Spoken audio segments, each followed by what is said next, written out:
Sustabiz Fundazioa eta Bermeoko Udalak antolatuta, apirilaren 3 eta 4 lehen Bermeoko herri kirol txapelketa herrikoia ospatuko da Lameran, Artxa Frontoian eta Portuan. Egiz esan ikustezunien dinozun notaki, arribete altzaten, notaki trontxi eitzen, notaki ingudi gazibitzen txingek eruten, eta inguz apurbet horretanak gehi arraune eta txapelketa herrikoi baten. 3 pertsonako talditan esango da, oza, taldeka konpetiko da. Premiso guapu kongo diez, preparaten ibilgari eze sustabize fundazinugaz batera, eta premisun artien egongo diez puentineko saltuek, egongo diez vuelos paramotor, ekonomiko kibe badauz premiso ekonomikuek, así que mesedez, apunte. Disiplina ezberdinak osatuko dute txapelketa herriko jau. Trontxa, harri jasotzea, txinga erutea, ingude jasotzea eta arrauna.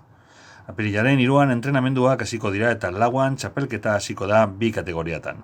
15 eta 18 urte bitartekoa eta 19 urtetik gorakoa. 3 apirilek 3 esango da entrenamento sezinue.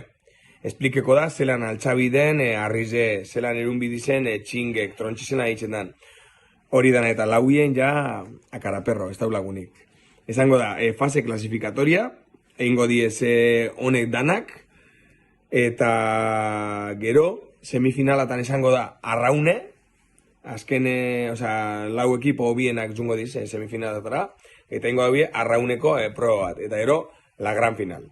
Hau ez da umientzako txapelketie. Benetan probaku harri jasotzi ezer dan. Benetan probakuz herri kirolan gogortasun ezein dan. Eta hori, gustat matxuien kirola apunte.